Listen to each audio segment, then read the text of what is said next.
নমস্কার, 7 week news নেটওয়ার্কে আপনাদের স্বাগত। এই মুহূর্তে আমরা দাঁড়িয়ে রয়েছি আগরপাড়া তেঁতুলতলার মোড়ে। এই তেঁতুলতলার মোড়ের এই যে বিটি রোড দেখতে পাচ্ছেন আপনারা, এই বিটি রোডের পশ্চিম দিকটা হচ্ছে ইলিয়াস রোড আর পূর্ব দিকটা হচ্ছে মহাজাতিনগর। কালের নিয়মেই এই অঞ্চলে তৈরি হয়েছে একাধিক বহুতল, একাধিক অ্যাপার্টমেন্ট ইত্যাদি।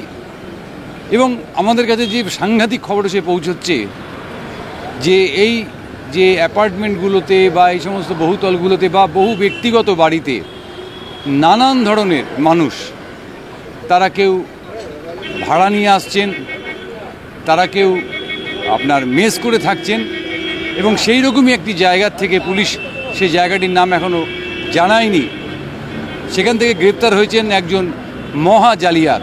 আর আমরা এই মুহূর্তে ঠিক দাঁড়িয়ে আছি আগরপাড়া বিটি রোডের তেঁতুলতলা খোয়ার রোডের মুখটাতে। এই যে খোয়ার রোড সামনেমুখে দেখাতে বলবো যে গতকাল এই খোয়ার রোডের এই অঞ্চলটি থেকে লালবাজার গোয়েন্দা বিভাগ এবং খড়দহ থানার পুলিশ একটা বিশেষ সূত্রে খবর পেয়ে গভীর রাত থেকে অভিযান চালিয়ে গ্রেপ্তার করেছে শেখ ইস্তাক নামের এক যুবককে।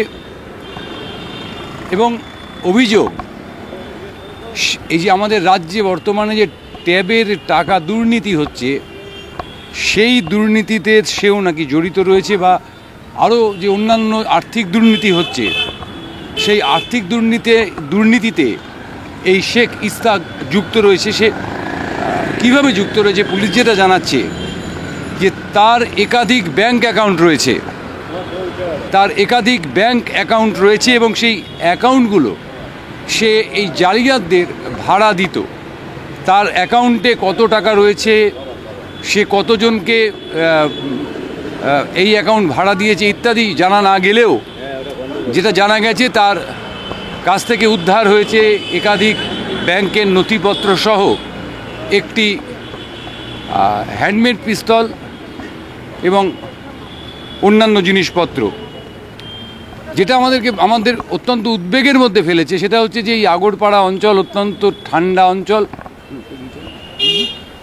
এই আগরপাড়া অত্যন্ত ঠান্ডা একটা অঞ্চল। এই অঞ্চলে ধীরে ধীরে কিন্তু দুষ্কৃতীরা বাসা বাঁধা শুরু করেছে, কারণ বারবার যেটা বলছি যে এখানে বহুতল নির্মাণ হচ্ছে, এখানে আবাসন নির্মাণ হচ্ছে, এবং সেখানে বহিরাগতরা আসছেন, সেখানে বিভিন্ন ধর্মের মানুষজন আসছেন। ধৃত শেখ ইস্তাক আসলে কিন্তু ইকবালপুরের বাসিন্দা। সে এইখান থেকে ধরা পড়ল, অর্থাৎ সে এইখানে নিশ্চয়ই কোনো একটা জায়গায় আস্তানা গেড়েছিল। এখানে প্রচুর মেস তৈরি হয়েছে, অন্যান্য যে জায়গা, সেই বিভিন্ন জায়গায় যেখানে লুকিয়ে থাকা যায় অনায়াসে, সেরকম জায়গা তৈরি হয়েছে। আমরা কথা বলবো এই খোয়ার রোডের বাসিন্দা মধু চৌধুরীর সাথে। মধুদি, কি দেখে কি হয়েছিল কালকে, কেন আপনার বাড়িতে পুলিশ এসেছিল? কালকে পুলিশ এসছে আমাদের পাশে, আমার কালী মন্দির একটা আছে। গত রাত্রে কালকে ওনার মন্দিরে সব চুরি হয়ে গেলো, গহনাগাটি সব চুরি হয়ে গেছিলো। তারপর আমরা পুলিশকে ডায়েরি করেছি, পুলিশ এসে পর দেখলো, বলো ফুটেজ আপনার তো সিসি ক্যামেরা আছে, ফুটেজ আপনি দেখান। আমি ফুটেজ জানি না করতে। তারপরে ওরা চলে গেল, আমার লোক আসবে। তো ওরা 6-7টা লোক 12টার সময় এসে আমার মোবাইল দেখে ফুটেজ আমার দেখলো। তাই বললাম কি স্যার কী পেলেন আপনি? তো বলছে না লাইট নাই তো পেলাম না কুছ। হ্যাঁ, 5-6টা পুলিশ এসছে এই কালী মন্দির ব্যাপারে। আমি ওই সব ব্যাপারে জানি না, কালী মন্দির ব্যাপারে আসতো। মোবাইল দেখলো, ফুটেজ দেখলো, তারপর বলছে লাইট নাই। তা আমাকে ফির বলে গেল লাইট নাই, তো এই জন্য আমি দেখতে পাচ্ছি না, আপনি বাড়ির লাইটটা জ্বালিয়ে রাখবেন সবসময়। আমাকে বলে গেল এই কথা। হ্যাঁ, এই লাইটটা আপনি বন্ধ করবেন না।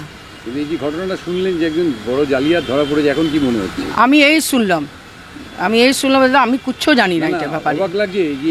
অবাক লাগছে, হ্যাঁ অবাক লাগছে কি আমাদের এই রোডে এরকম কেস আমি এই প্রথম শুনলাম। আপনারা শুনলেন যে ইন্দিরা দেবী, আমরা সেই মন্দিরটাও দেখাবো, যে মন্দিরটা থেকে এই মন্দিরটা কালকে চুরি হয়েছে বলে পুলিশ এসেছিল। আপনারা দেখতে পাচ্ছেন এই যে ছোট্ট মন্দির, এই মন্দিরটাতেও কালকে চুরি হয়েছে, পরশু রাতে চুরি হয়েছে, যার জন্য পুলিশ এখানে এসছি কিন্তু পুলিশের উদ্দেশ্য যে আমি মন্দিরের আয়তনটাকে শ্যামলবাবুকে দেখাতে বলি, যে পুলিশের যে সক্রিয়তা, যেটা আমাদেরকে ইন্দিরা দেবী জানালেন, যে এই মন্দিরে চুরি নিয়ে পুলিশ যদি এত সক্রিয় হতো তাহলে এ রাজ্যে চুরি ডাকাতি বোধহয় আর থাকতোই না। সুতরাং বোঝাই যাচ্ছে যে কেস অনেক গভীরে, মামলা অনেক গভীরের। এবং আমরা এই যে অঞ্চল, এই অঞ্চলের বিভিন্ন বাড়িতে, বিভিন্ন ফ্ল্যাটে, বিভিন্ন আবাসনে যে সমস্ত মেসগুলো আছে, সেই মেসগুলোর যারা বাসিন্দা বা যারা ভাড়া দেন তাদের কাছে একটা বার্তা পৌঁছতে চাই যে এই যে শেখ ইস্তাক, এই যে শেখ ইস্তাকের মতন যারা জালিয়াত, যারা ট্যাব কেলেঙ্কারির সঙ্গে এই মুহূর্তে যার নাম জড়িয়েছে, আমাদের জানা নেই ইকবালপুরের এই যুবক আরও কী কী দুর্নীতির সঙ্গে যুক্ত আছে, কিন্তু আলটিমেটলি সে এসে আশ্রয় নিয়েছিল আগরপাড়ায় এবং মহাজাতিনগরে। সেখান থেকে পুলিশ তাকে গ্রেপ্তার করেছে, তাকে ব্যারাকপুর মহকুমা আদালতে পাঠানো হয়েছে এবং পুলিশ তাদের নিজের হেফাজতে নিয়ে তাকে জিজ্ঞাসাবাদ করে এই রহস্যের কিনারায় পৌঁছতে চাইছে। যদিও তার বিরুদ্ধে এই মুহূর্তে অভিযোগ যে সে ব্যাংক অ্যাকাউন্ট ভাড়া দিত। এখন দেখার তদন্ত কোনখানে গিয়ে ঠেকে, এই শেখ মুস্তাকের বিরুদ্ধে আর কি অভিযোগ উঠে আসে, প্রমাণিত হয় ইত্যাদি। ক্যামেরায় শ্যামল পালের সঙ্গে চন্দন সেনগুপ্ত, 7 নিউজ, আগরপাড়া। জয় হিন্দ।